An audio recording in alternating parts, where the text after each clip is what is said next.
welcome to Health is Wealth, a show that deals with your holistic well-being, physical, mental and emotional. And I'm Andrea D'Souza, your host for this show. Today we are talking about a very interesting topic, Ayurveda, a word that we are all very familiar with. But there are so much things about this topic that we are yet to know. And today to talk about that, we have with us Dr. Sujal Patel. She completed her graduate in Ayurvedic medicine and surgery from the Goa University. She has been a part of various state and national level seminar and conferences. She was awarded the Ayurveda Award by the Himalayan Drug Company. She is also the Chief Medical Officer at Traya Natural Health Center, which is situated in Donapaula. Hi Sujal. Hi. Yes. So Sujal, Ayurveda as a topic is something that we all know about, but there are so many things that we are yet to know about. So briefly tell us, what exactly does Ayurvedic treatment mean? Okay, I'll tell you what exactly Ayurveda is. I would like to call it Ayurveda and not Ayurveda. Okay. That's how the Sanskrit pronunciation is. So it translates as the science of life. This definition has become so cliche, that it has lost its meaning. Okay. Basically, Ayurveda is a pure science, as good as mathematics. Okay. It is having some concrete fundamentals which tell us about human beings in their natural form, the most natural form. Okay. It reflects onto the most natural form of human beings. I'll explain it to you. See, birth, growth and death are the three attributes of human life. True. To understand that, we need something which is natural, a medium which is natural and not artificial, not which can be experimented in a laboratory or in vitro. So Ayurveda is that medium which explains the human body in its most natural form. Okay. The human body is dynamic. It is Ever changing. Yes. It keeps on having a dynamic relationship with the nature. We are continuously changing by the minute. True. New cells come, the older cells die. So how can you test something which is dynamic? So Ayurveda explains all the natural phenomena in the best possible way. Okay. In the best scientific way, more than any other medicinal science. Okay. So, and now talking about this, the most dynamic and unique, while researching on this topic, I actually came across that it has a very unique diagnosis method. Yes, can you briefly tell us about that? Yes. So as I was going to tell you, I've told you already, Ayurveda is as good as mathematics.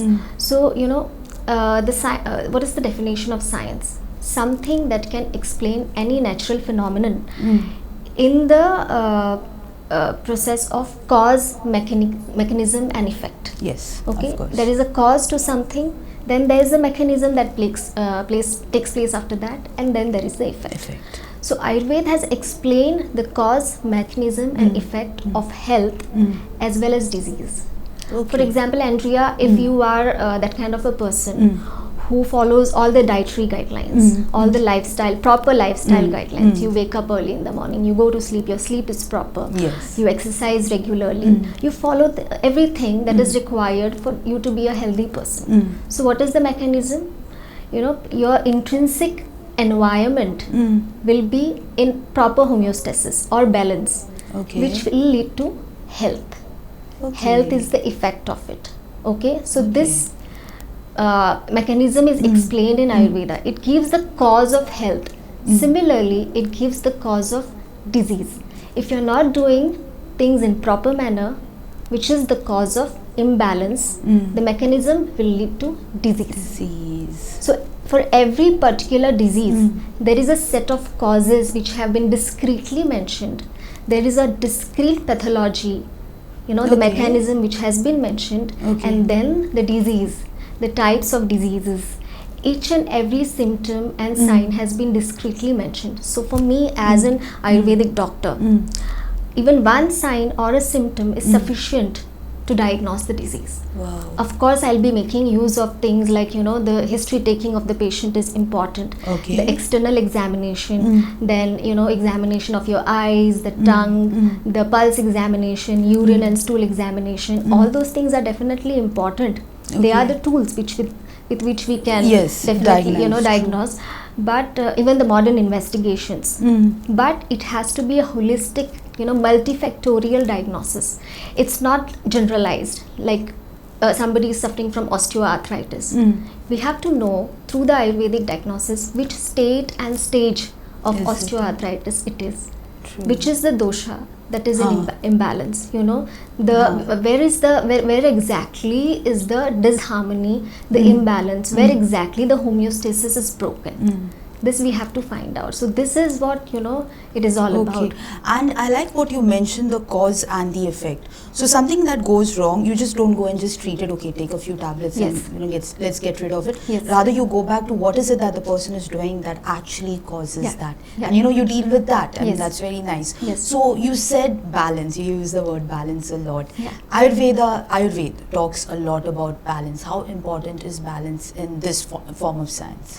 See, Andrea, Ayurveda is the first science which has given the most complete definition of health. What is health according to Ayurveda? It is the homeostasis again, the balance in between your physical entity, your spiritual entity, the mental entity and your spiritual entity. It talks about your doshas, your dhatu, okay, those are the physical building blocks. It even talks about the excretory products. It talks about the 5 sensory organs and the senses. It talks about the mind and the soul, the man and the atma.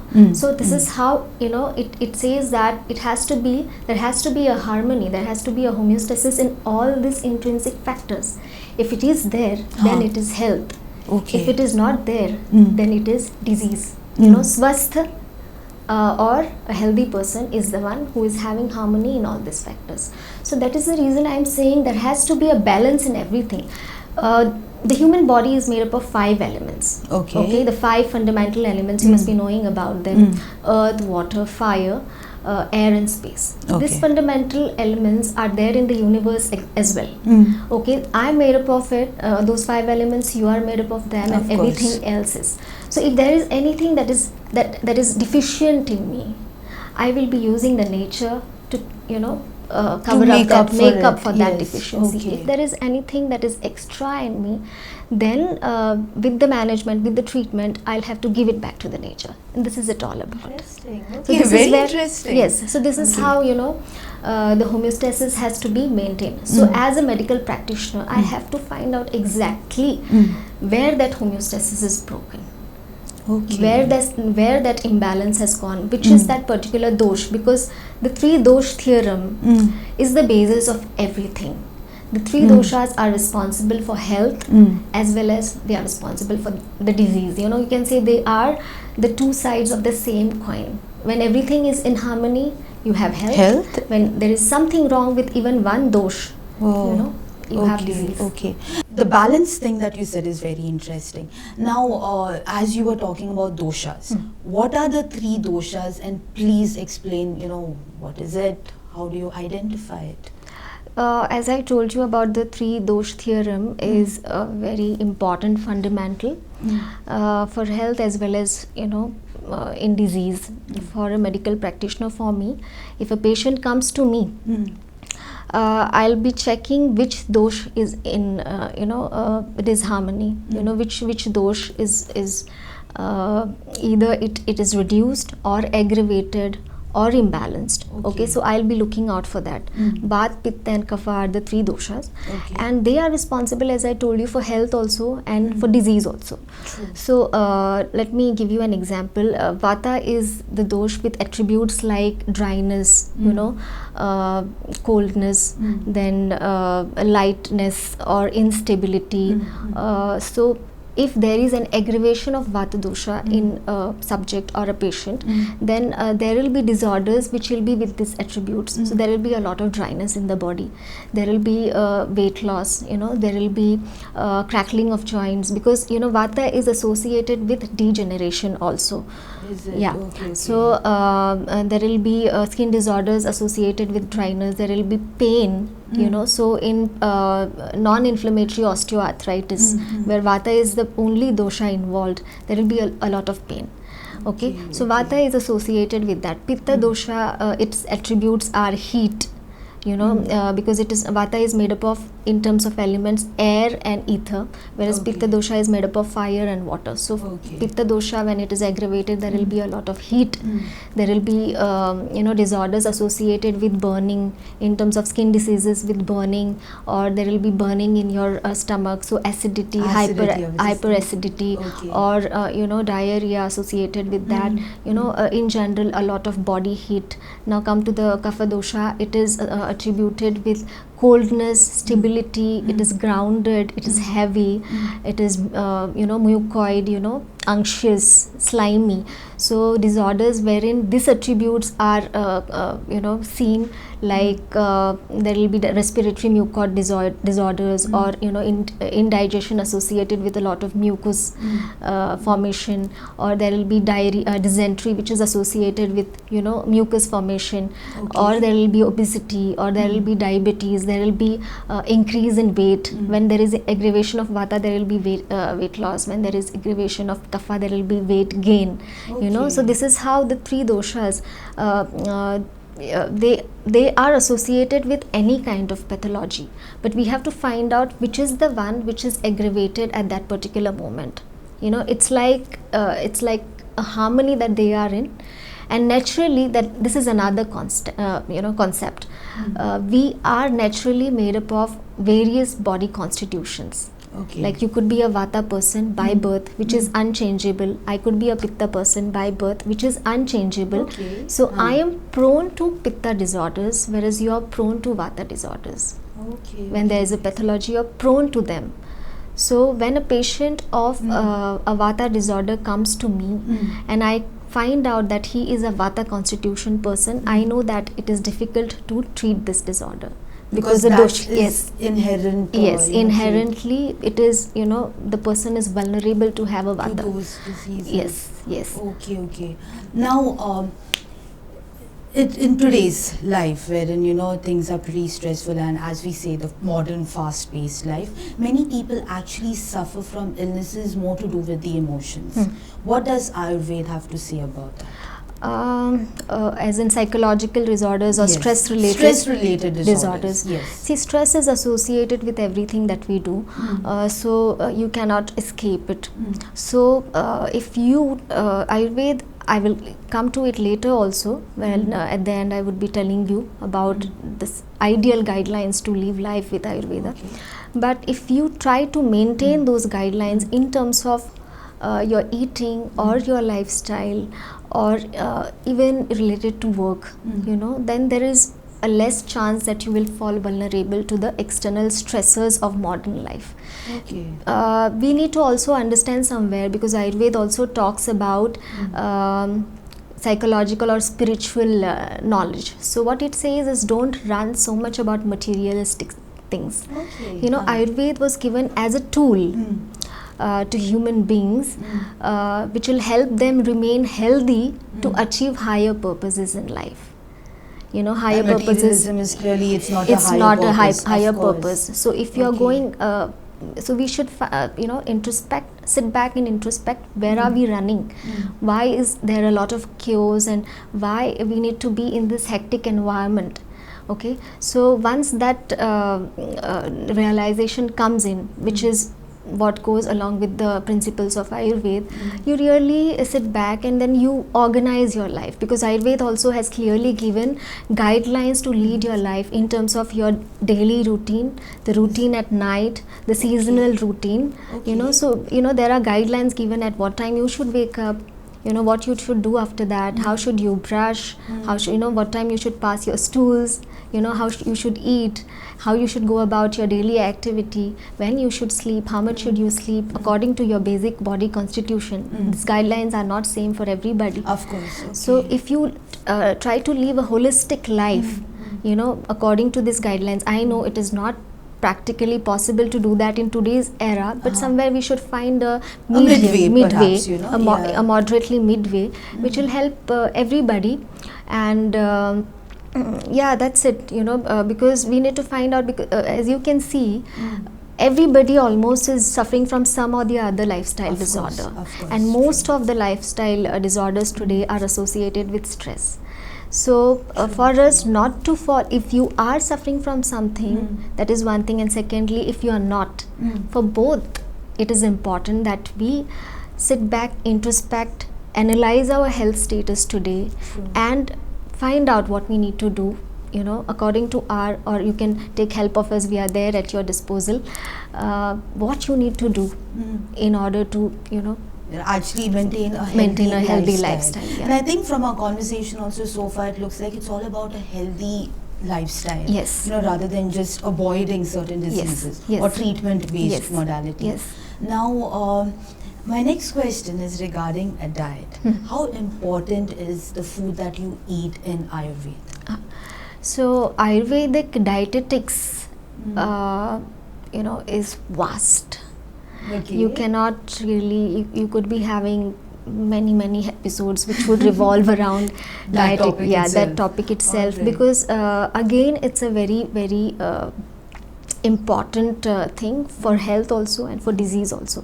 According to Ayurveda, dietetics is pious, you know, it is something which is sacred, you know. Ayurveda says that you consider the food that you eat to be sacred, and you ask for health to it, you know. This is so from, you can't abuse the food, yes, you cannot, yes, yes. So it starts from there, and then there are guidelines which have been given. There are two factors. One is the person who is having the food, and secondly the food.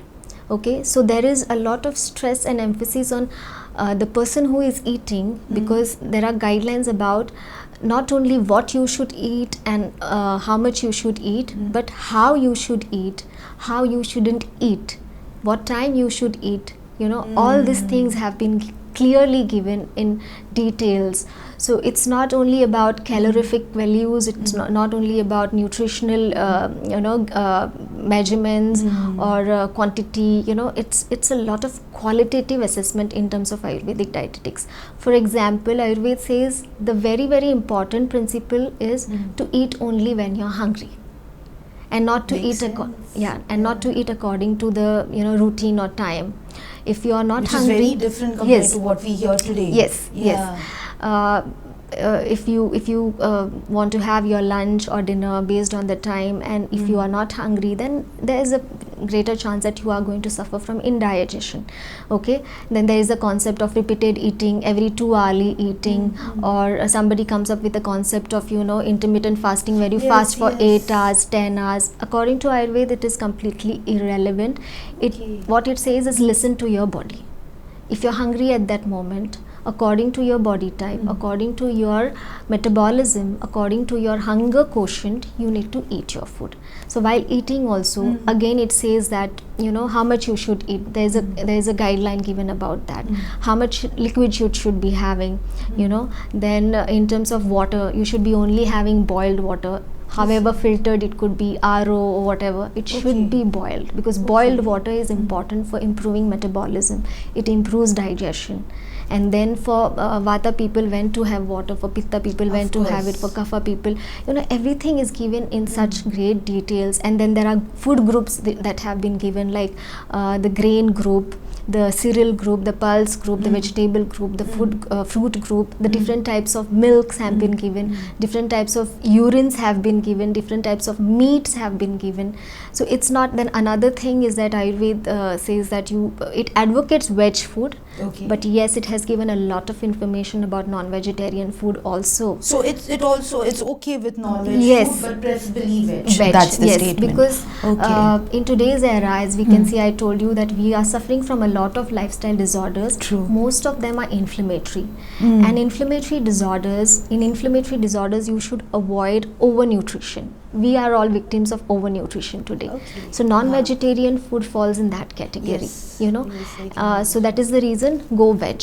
So there are 6 tastes which have been given in Ayurveda. Use those 6 tastes every day in your meals. Bitter Okay. also, astringent, pungent, sweet, salty, sour, all this you need to have.